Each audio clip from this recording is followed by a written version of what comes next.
Aku terlahir bukan sebagai anak indigo yang bisa melihat mereka yang tak kasat mata. Akan tetapi, anehnya, dalam beberapa kali kesempatan, mereka selalu menampakkan diri. Membuat aku terkadang suka merasa kesal. Aku selalu berkata dalam hati, berharap mereka mendengarkan apa yang aku ucapkan. Hai semua makhluk astral yang tak kasat mata, kalian boleh kok kalau mau tunjukin diri di hadapanku, tapi dengan satu syarat, jangan menunjukkan wajah atau bentuk yang menakutkan. Sayangnya, entah mereka tidak mengerti apa yang aku ucapkan, ataukah mereka memang tidak mau mendengar, sehingga kejadian menyeramkan itu pun terjadi. Masih teringat jelas di dalam memori ingatanku. Saat itu aku masih sekolah kelas 4 SD. Rumahku yang hanya memiliki toilet berukuran kecil dengan air yang sedikit kuning, membuat kami selalu pergi ke sumur umum jika hendak mencuci baju atau mengambil air untuk dimasak dan diminum. Sumur umum itu memang memiliki air yang jernih, sehingga hampir semua warga di daerah kami selalu menjadikan sumur itu menjadi sumber air bagi kehidupan sehari-hari. Bertempat di sebuah gang kecil yang hanya bisa dilewati oleh orang berjalan saja. Banyak masyarakat bilang, jika di dalam sumur itu ada penunggunya. Oleh karena itu, banyak juga warga yang melarang anggota keluarganya untuk membawa anak balita, apalagi masih bayi, bermain ke sana. Dan pendapatku, aku pikir dimanapun tempat selalu ada saja penunggunya. Tinggal bagaimana kita bersikap saja. Malam itu tepat pukul 7:30. Aku baru saja pulang mengaji di masjid. Seperti biasa, namanya anak-anak, mereka selalu saja bermain dan juga bercanda. Ada beberapa orang berlari dari arah gang yang menuju ke tempat sumur umum itu. Mereka teman sebayaku. Dan mereka berkata, jika ada hantu perempuan masuk ke dalam sumur itu. Ayolah, yang benar saja. Ini kan baru jam 7:30. Itu setan mainnya kepagian apa kesorean? Candaku. Aku berkata demikian karena aku pikir mereka juga sama sedang bercanda. Namanya anak laki-laki, mereka selalu saja menakut-nakuti anak-anak perempuan. Pikirku. Ini serius, aku gak bercanda. Jawab salah satu temanku yang bernama Dani. Dani adalah tetanggaku. Rumahnya berdampingan dengan rumahku. Jarak dari masjid ke rumah memang tidak terlalu jauh. Akan tetapi, jika kami akan mengaji, kami harus melewati gang yang menuju ke arah sumur itu. Memang tak bisa aku pungkiri, gang itu tampak sangat gelap jika di malam hari. Apalagi malam itu lampu penerangan yang dipasang oleh warga sepertinya sedang sekarat. Cahayanya redup dan hampir tidak menyala sama sekali. Lagian, ngapain kalian malah main ke gang itu? Bukannya sholat Isya malah kabur. Jawabku lagi. Biasa, main petasan di sana. Jawab Dani sambil tersenyum kikuk. Tangannya menggaruk tengkuknya yang tak gatal. Aku mendelik. Pemalesan. Udah ayo pulang, Ra. Ajakku pada teman perempuanku.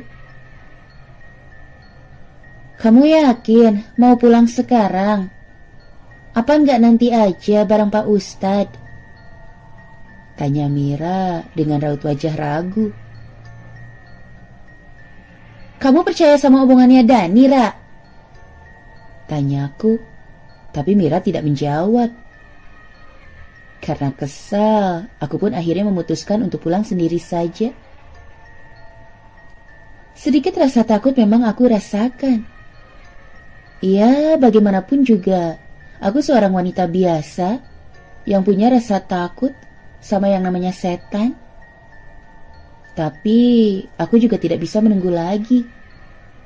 Pekerjaan rumahku masih banyak dan aku nggak mau jika harus sampai begadang. Pada saat langkahku mendekati gang menuju sumur itu, bulu kuduku mulai meremang. Astagfirullah, ada apa ini? Gumamku sambil mengusap-ngusap leher belakangku. Udara saat itu menjadi terasa lebih dingin dari sebelumnya. Aku mencoba untuk mengabaikan semua keanehan yang terjadi dan fokus ke arah jalan saja. Akan tetapi, saat aku melewati gang gelap tersebut, aku melihat seorang wanita berpakaian putih sedang berdiri di dekat sumur. Rambutnya terurai basah dan wajahnya begitu pucat. Bodohnya, aku malah terpaku melihat wanita itu.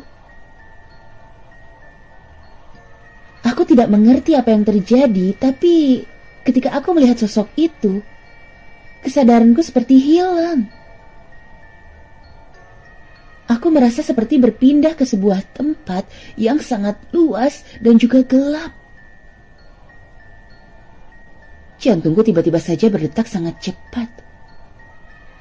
Tubuhku semakin bergetar, apalagi saat aku melihat sosok wanita itu mulai melayang mendekatiku. Ti, kamu lagi apa? Tepukan tangan di pundakku menyadarkan aku dari semua keanehan itu. Pandanganku seperti kembali dan aku bisa melihat jalanan yang biasa lagi. Mira, ucapku lirih. Dia tersenyum. Aku khawatir sama kamu, jadi aku susul kamu aja. Taunya kamu malah ngelamun di sini. Ucapnya. Aku tersenyum. Sekilas aku melihat ke arah gang sumur itu, tapi sosok wanita tadi sudah tidak ada. Beberapa hari telah berlalu. Tepat di hari Minggu subuh, aku ikut ibuku pergi ke sumur umum untuk mencuci.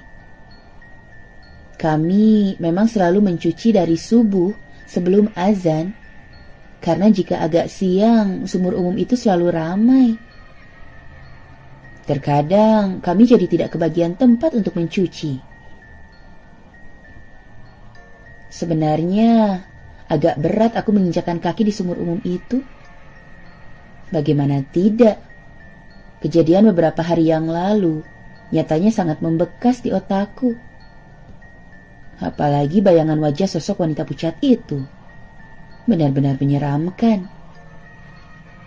Tapi aku juga tidak mungkin membiarkan ibuku mencuci sendirian subuh hari di sana, bukan?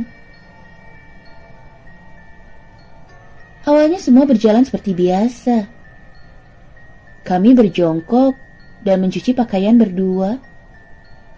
Beberapa ember sudah penuh terisi air yang sebelumnya ditimba oleh ibu. Selama mencuci tersebut, aku sama sekali tak berani menatap ke arah sumur. Entah mengapa, tapi aku merasa ada sesuatu di sana yang sedang menatapku. Mungkin hanya perasaanku saja, ucapku membatin. Neng, tolong isi lagi air untuk membilas, ucap ibuku. Aku sedikit mematung mendapat perintah itu. Bagaimana ini? Sosok hantu wanita tempo hari benar-benar membuat aku sedikit paranoid dengan sumur itu. Tapi aku tidak mungkin mengatakan semua kejadian kemarin kepada ibu. Aku menelan saliva dengan sedikit keras. Tubuhku seketika bergetar saat aku melihat dinding sumur itu. "Kenapa, Neng?" tanya ibuku. Mungkin dia heran kenapa aku masih berdiri saja. Aku menggelengkan kepala. Aku mulai melangkah perlahan mendekati sumur itu. Timbaan pertama aman. Timbaan kedua juga aman.